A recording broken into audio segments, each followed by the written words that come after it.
Bom dia, irmãos queridos, neste domingo, dia 26 de fevereiro. Bom dia, queridos irmãos e irmãs. Hoje a liturgia nos convida a meditar o Evangelho de São Mateus, capítulo 6, versículos de 24 a 34. Não vos preocupeis com o que comer e vestir. O vosso Pai sabe do que precisais. Nós experimentamos na nossa pele a verdade desse versículo. Todo mês, na Missão Belém, se comem 12 toneladas de arroz. E tudo isso chega pela providência. O Pai manda. Parece impossível, mas todo dia Deus providencia alimento para 3.300 pessoas na nossa missão. Esse não é um milagre? A primeira leitura fala claro. Pode uma mulher se esquecer do seu nenê? Mesmo que ela se esquecesse, eu nunca me esqueceria de você. O Senhor esteja convosco. Ele está no meio de nós. Proclamação do Evangelho de Jesus Cristo segundo São Mateus. Glória a vós, Senhor. Naquele tempo, disse Jesus aos seus discípulos: Ninguém pode servir a dois senhores, pois ou odiará um e amará o outro, ou será fiel a um e desprezará o outro. Vós não podeis servir a Deus e ao dinheiro. Por isso eu vos digo, não vos preocupeis com a vossa vida, com o que havereis de comer ou beber, nem com o vosso corpo, com que havereis de vestir. Afinal, a vida não vale mais do que o alimento, e o corpo mais do que a roupa? Olhai os pássaros dos céus. Eles não semeiam, não colhem, nem ajuntam em armazéns. No entanto, o vosso Pai que está nos céus os alimenta. Vós não valeis mais do que os pássaros?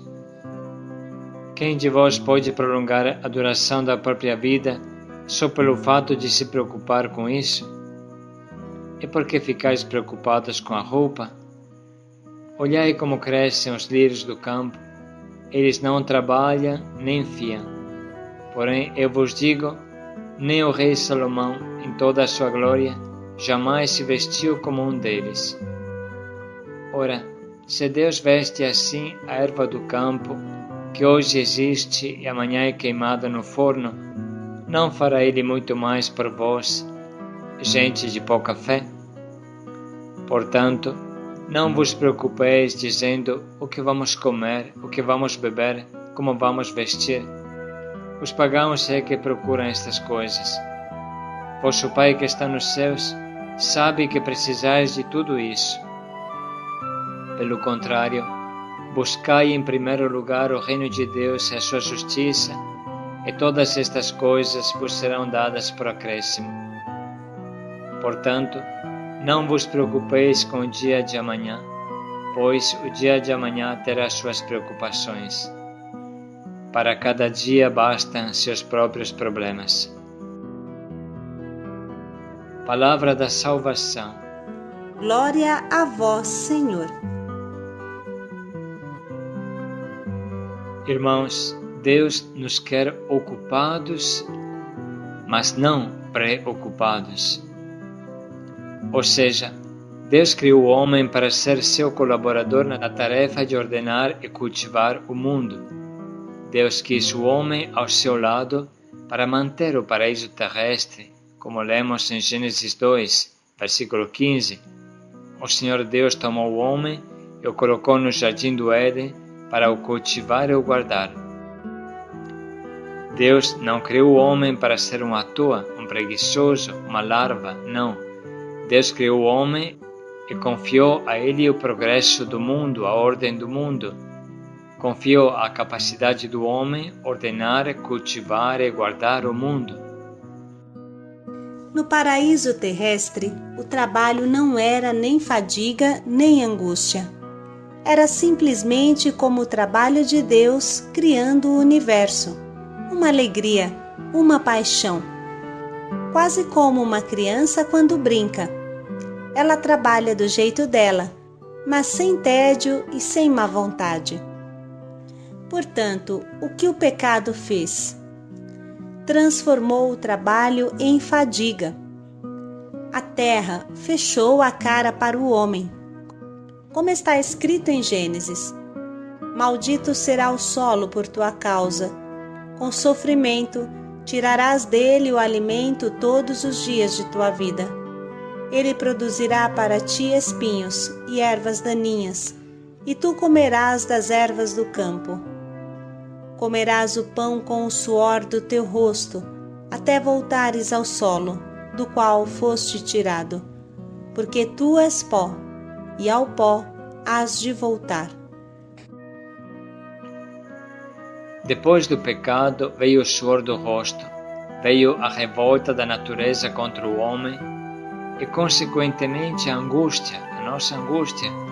Será que vou conseguir sobreviver? Será que vou tirar o sustento deste solo? Irmãos, Jesus veio para recolocar o homem no paraíso terrestre, ou, para ser exatos, para colocá-lo em um lugar melhor ainda, no paraíso do céu. Por isso, a primeira atitude de um homem de Deus será a certeza que a natureza vai lhe sorrir novamente, porque Deus já lhe sorriu. Quem ama tem um pé no paraíso e o outro nesta terra. Por isso que o amor e a dor, a alegria e o sacrifício se misturam. Mas uma coisa é certa, que de fome ele não vai morrer, porque Deus cuida dele e Deus não abandona quem a ele se abandona. Essa certeza, essa confiança total no nosso Pai do céu se une a uma outra atitude própria do cristão. Quem não trabalha, nem coma. O cristão não é um à toa, uma pessoa que se perde em mexericos inúteis, muito atarefado em nada fazer, como fala a carta de São Paulo. Muito pelo contrário, o cristão é uma pessoa séria que trabalha e produz. Se ele trabalhar no campo espiritual, vai produzir no campo espiritual.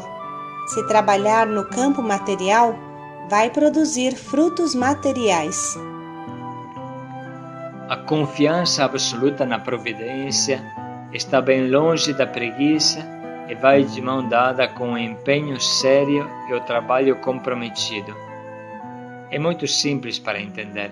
Pense em você mesmo. Se você encontra uma pessoa pobre que dorme o dia todo, não tem vontade de trabalhar, vive mangueando, como dizem os nossos irmãos, será que te dá vontade de dar um dinheiro para ela? Claro que não, porque você entende que dando-lhe dinheiro você o afunda ainda mais. O que esta pessoa precisa é da vontade de trabalhar. Irmão, há pessoas que fogem do trabalho mais que o diabo da água benta.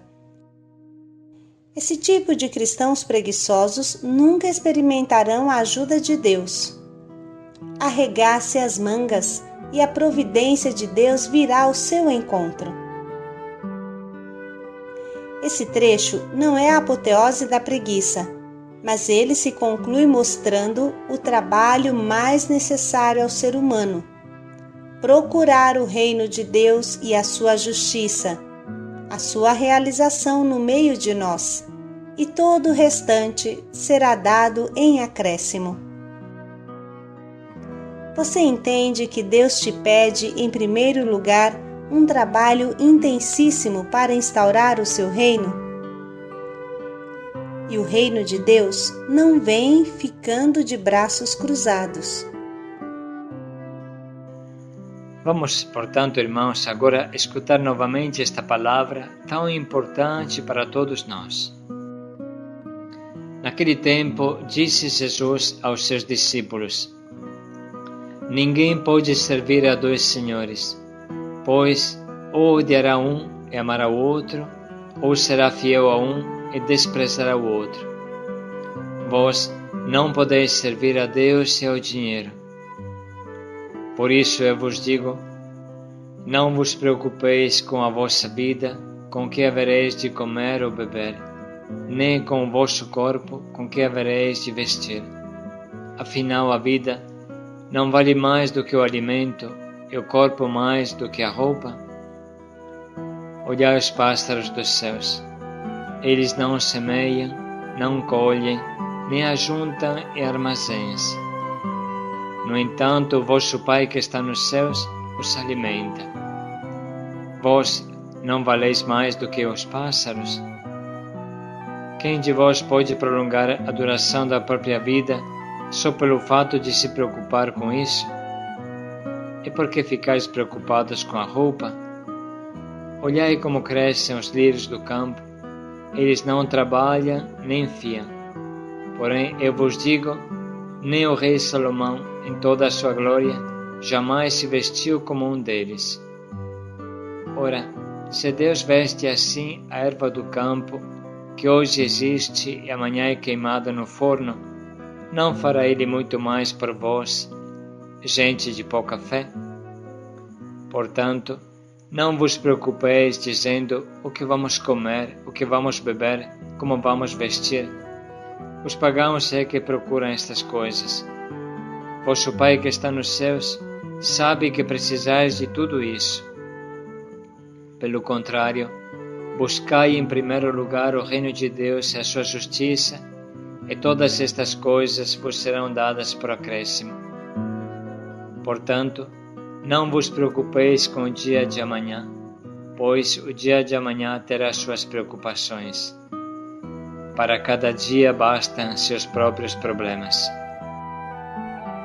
Podemos sublinhar agora as frases que mais nos atingem e nos estimulam à conversão.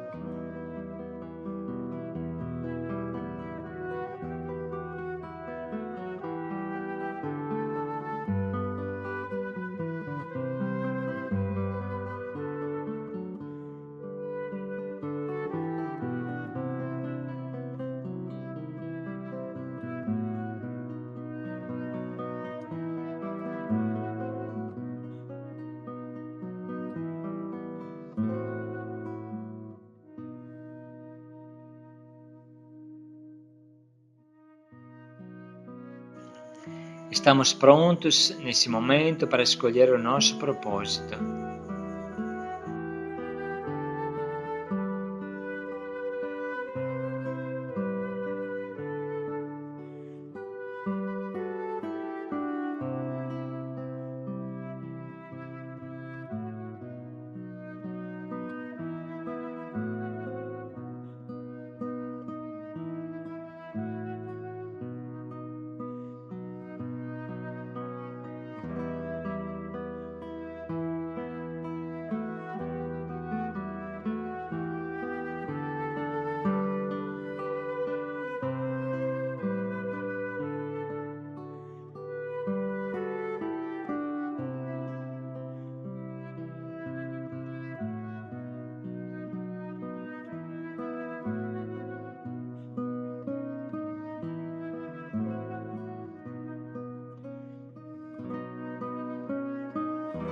Vamos dedicar mais um minuto para refletir sobre como colocaremos em prática o nosso propósito.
o vosso Pai sabe do que precisais. Paz e alegria a todos. Buscai o reino de Deus e a sua justiça, e tudo o restante Deus dará em acréscimo. Paz e alegria a todos.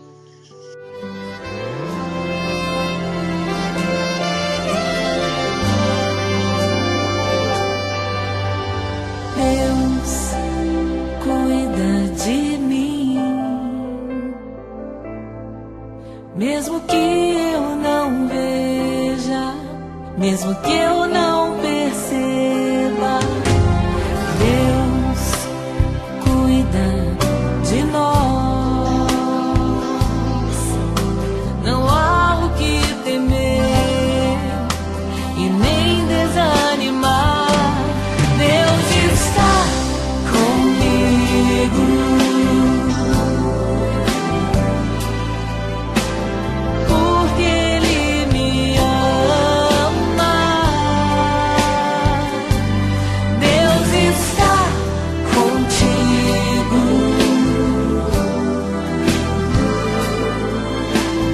porque Ele te ama. Deus está conosco,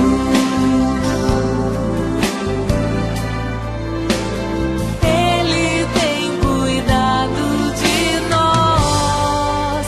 Deus cuida de mim.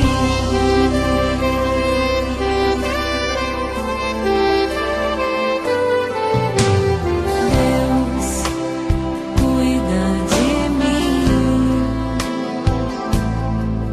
mesmo que eu não veja, mesmo que